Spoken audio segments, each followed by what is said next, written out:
Assalamualaikum. I'm here with the next lecture that is digestion and absorption. जब हम कोई खाना खाते हैं तो उसके लिए लाजमी तौर पे हमारी फूड को डाइजेस्ट और एब्जॉर्ब होना दोनों काम जो है बहुत ज़रूरी होते हैं।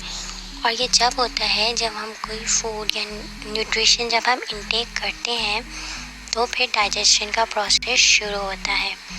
न्यूट्रिशन वो होते हैं जो कि हम जो है फूड जो लेते हैं और उसको जो है क्या कहते हैं यूटिलाइज़ करते हैं अपनी बॉडी में, ताकि हम जो है फर्दर हमारी बॉडी अच्छे से फंक्शन कर सके, जैसे ग्रोथ में हेल्प कर सके, maintenance of body temperature, repair of tissues, injuries, और जो है हम लाइक एक्टिविटी भी जो है बेहतर तरीके से परफॉर्म कर सकें। इसीलिए हमें हेल्दी और न्यूट्रिशियस डाइट लेनी चाहिए।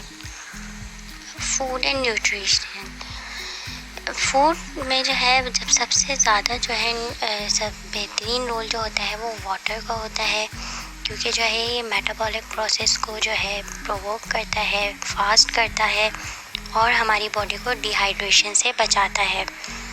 और फूड जो हम लेते हैं उसमें क्या क्या शामिल होता है, कार्बोहाइड्रेट्स होते हैं, प्रोटीन्स होते हैं, मिनरल्स होते हैं, वाइटामिन्स होते हैं, फैट्स होते हैं, जो सब अपनी अपनी जगह इम्पॉर्टेंट रोल प्ले करते हैं हमारी बॉडी में। डाइजेस्टिव सिस्टम जो है, एक होते हैं एलिमेंट्री कैनाल और एक होते हैं डाइजेस्टिव ग्लैंड्स। एलिमेंट्री कैनाल में जो पार्ट्स आते हैं वो है mouth, buccal cavity, pharynx, oesophagus, stomach, small intestine, large intestine and anus. Digestive glands वो होते हैं जो कि जो है सिक्रीशन में हेल्प करते हैं। ग्लैंड्स में सिक्रीशंस होती हैं like salivary glands, gastric glands, liver, pancreas and intestinal glands. Now the very first one of alimentary canal is the mouth and buccal cavity. तो माउथ का बहुत इम्पॉर्टेंट रोल होता है। सबसे पहले कि हम फूड जो हम खाते हैं वो जाता ही माउथ से, हम मुँह से खाते हैं। बकल कैविटी ओरल कैविटी होती है जो माउथ के अंदर होती है, जिसमें पैलेट होते हैं, टीथ होती है और टंग जो है ये बकल कैविटी में आते हैं। Palate has a interior hard plate and posterior soft plate, मतलब जो है नीचे से बहुत सॉफ्ट होती है पैलेट और ऊपर से थोड़ी हार्ड होती है।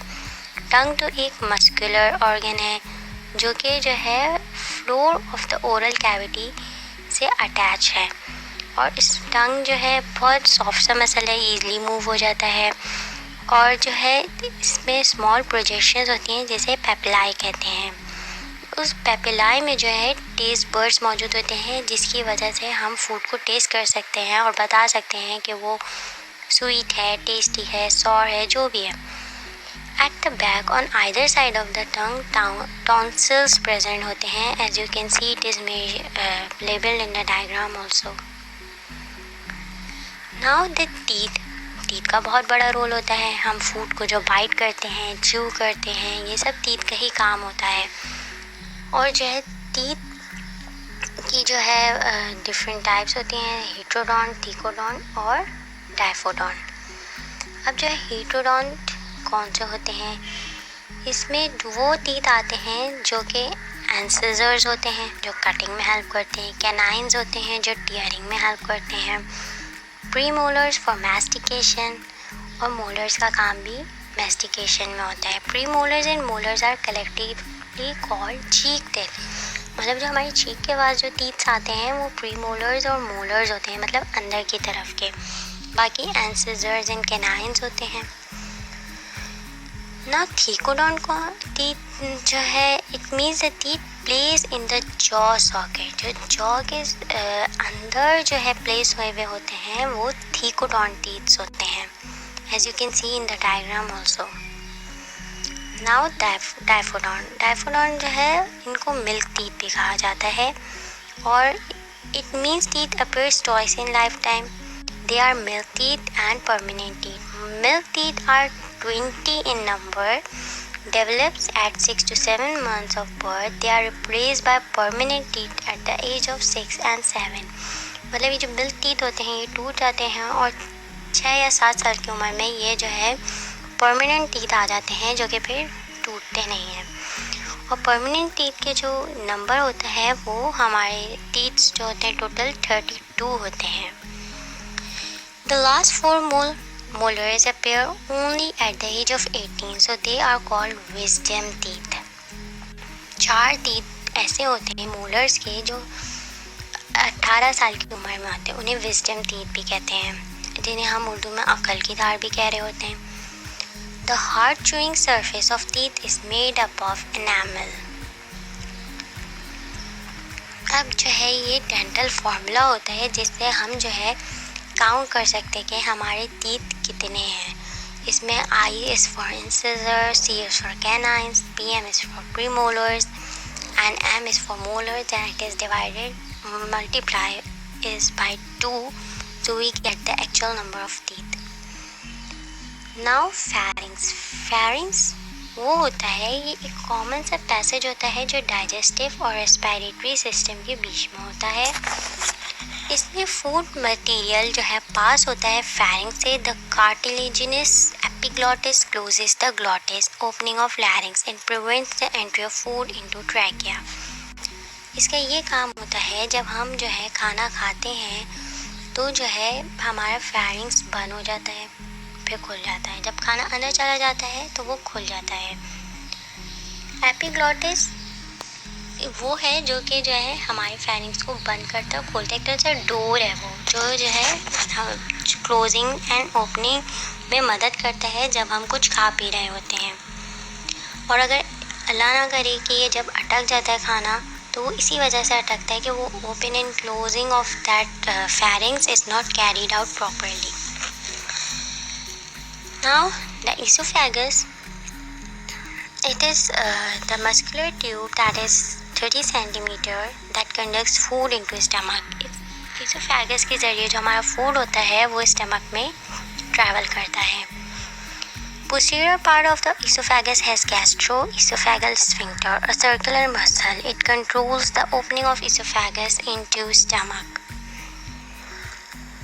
अब स्टमक का क्या काम होता है? J shaped इसका स्ट्रक्चर होता है स्टमक का, as we write J as same as the stomach looks like.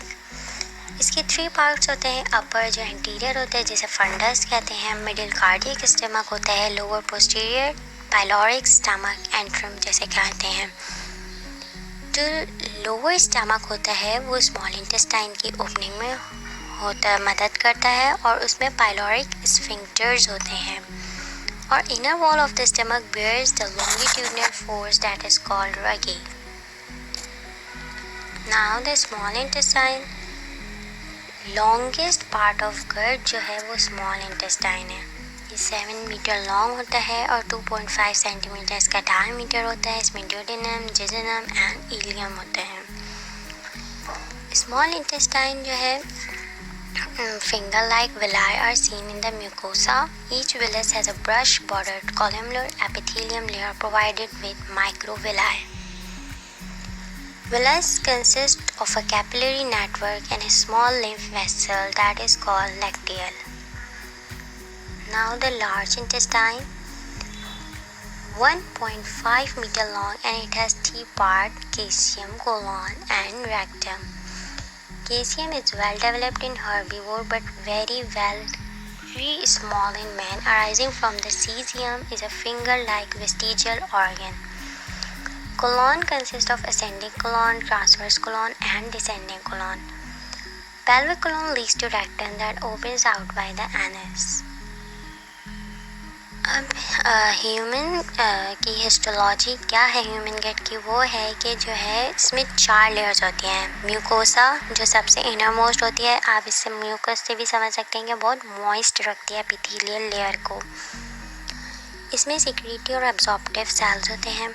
सब म्यूकोसा सॉफ्ट कनेक्टेड टिश्यूज़ में होती है और इसमें नर्व और ब्लड वेसल्स होते हैं। मस्कुलरिस आउटर ऑफ सब म्यूकोसा स्मूथ मसल लेयर होती है और सेरोसा जो है आउटर मोस्ट फिब्रस लेयर होती है। This is the whole we have studied before. It's at a glance of digestive system. Now digestive glands. Digestive glands में the very first one is सबसे पहले तो डाइजेस्टिव ग्लैंड्स जो होते हैं food को डाइजेस्ट करने में मदद करते हैं। इसमें salivary glands, gastric glands, liver, pancreas, intestinal glands आते हैं। सलाइवरी ग्लैंड्स को उर्दू में हम थूक भी कहते हैं, जो हमारे मुंह में बनता है। और जो है सबसे लार्जेस्ट सलाइवरी ग्लैंड होता है पैरोटिड्स, जो कि हमारे चीक्स के अंदर होता है। और जो है एक दूसरा होता है सब मैक्सिलरी ग्लैंड, जो कि हमारे लोअर जॉ के अंदर होता है। और एक होता है सबलिंगुअल ग्लैंड, जो कि हमारी टंग के नीचे होता है। सलाइवरी ग्लैंड सीक्रेट सलाइवा को सीक्रेट करता है और इसमें 99.5% वाटर होता है, म्यूकस होता है, एंजाइम लाइक सलाइवरी एमाइलेज होता है, लाइसोजाइम होता है और कुछ इलेक्ट्रोलाइट्स होते हैं। गैस्ट्रिक ग्लैंड्स जो होते हैं ये जो है हमारे जो है गैस्ट्रिक जूस को सीक्रेट करते हैं। इसका पीएच जो है एसिडिक होता है और जो है ये वॉल्स ऑफ स्टमक में होते हैं गैस्ट्रिक ग्लैंड्स। और ये भी 3 काइंड्स के होते हैं, mucus neck cells, chief zymogen and peptic cells and oxyntic parietal cells. Mucus neck cells जो होते हैं वो म्यूकस को सीक्रेट करते हैं। चीफ ज़ाइमोजन और पेप्टिक सेल्स जो होते हैं वो proenzymes like pepsinogen and prorennin and some lipase को जो है सीक्रेट आउट करते हैं। और ऑक्सीनेटिक पेरिटल सेल्स जो होते हैं HCl and carboxylic factor for absorption of vitamin B12 को जो है ये सीक्रेट करते हैं। लिवर जो है रेडिश ब्राउन कलर का होता है। ये लार्जेस्ट ग्लैंड होता है। इसका वेट जो होता है 1.5 kg होता है। Large right lobe and small left lobe, मतलब इसमें 2 लोब्स होती हैं, बाइलोब्ड होता है। Each lobe is formed of structure and functional unit called hepatic lobules. और लिवर अगर सही फंक्शन नहीं करे तो इसमें लिवर की वजह से हमें जॉइंटिस भी हो सकता है। A lobule has many hepatic cells arranged as cords around a central vein. They secrete alkaline bile juice, ये जो है secrete करते हैं लिवर। पैनक्रियास ये जो है सेकेंड लार्जेस्ट ग्लैंड है। ये ड्यूडेनल लूप के जो है आसपास होते हैं। ये क्रीम कलर के होते हैं। एंडोक्राइन ग्लैंड होते हैं। बोथ मतलब जो है ये एक्सोक्राइन भी वर्क करते हैं और एंडोक्राइन भी वर्क करते हैं। Exocrine part has a pancreatic duct होती है। एक्सोक्राइन ग्लैंड पार्ट जो होता है वो पैनक्रियाटिक जूस को सीक्रेट करता है। उसमें बहुत सारे एंजाइम्स मौजूद होते हैं। अब है digestion of food. Digestion of food कैसे होती है?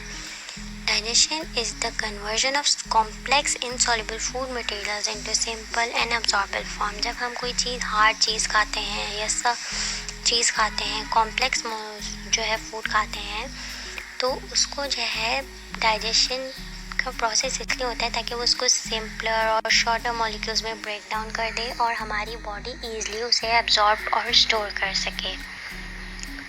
इट इंक्लूड्स मैकेनिकल प्रोसेस, मतलब इसमें मैकेनिकल प्रोसेस होता है जो हमारे दांतों की मदद से होता है, like mastication, chewing, deglutition, swallowing and peristalsis, wave-like movement of food bolus through the gut by muscular contraction. अब जो है डाइजेशन इन बकल कैविटी, वो कैसे होती है? ओनली स्टार्च डाइजेशन होती है बकल कैविटी में।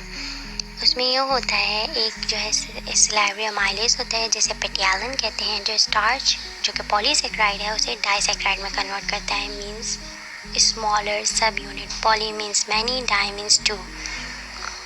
About 30% of starch is digested by petalin. Okay, this is the formula. Stomach food को 4 से 5 घंटे के लिए स्टोर करता है। मिक्स विद गैस्ट्रिक जूस हो जाता है और इसमें एक पेस्टी एसिडिक होता है जिसे काइम कहते हैं। और पेप्सोनेजिन को ये एक्टिव फॉर्म में HCl की मदद से एक्टिव कर देता है। लार्ज इंटेस्टाइन में वाटर की एब्जॉर्प्शन होती है। मिनरल्स और सर्टेन ड्रग्स जो हैं वो एब्जॉर्ब होते हैं, लेकिन इसकी कोई सिग्निफिकेंट स्पेसिफिक जो है डाइजेस्टिव एक्टिविटी नहीं होती। ये जो है लुब्रिकेटिंग का जो है फंक्शन परफॉर्म करता है। अब डाइजेस्टिव सिस्टम के डिसऑर्डर्स क्या होते हैं? तो मैंने बताया था कि लिवर से जॉइंडिस होता है। इसमें स्किन और आइज़ जो है येलोइश कलर की हो जाती है क्योंकि बाइल पिगमेंट जो है डिपॉजिट हो जाता है। इससे ये पता लगता है कि हमारा लिवर जो है डैमेज हो रहा है। वॉमिटिंग भी जो है ejection of stomach content through mouth, it is control by medulla oblongata. अगर वॉमिटिंग होती है ये भी डाइजेस्टिव सिस्टम का डिसऑर्डर होता है जो कि किसी न किसी वजूहात की वजह से होता है, जो कि जब हमारी बॉडी में डाइजेशन प्रॉपर्ली कैरीड आउट नहीं होती। कॉन्स्टिपेशन, डायरिया, इंडाइजेशन भी जो है डाइजेस्टिव सिस्टम के डिसऑर्डर्स हैं, जिसमें जो है हमें feeling of fullness, improper digestion, anxiety, enzyme secretion, food poisoning वगैरह की वजह से होता है। That's all.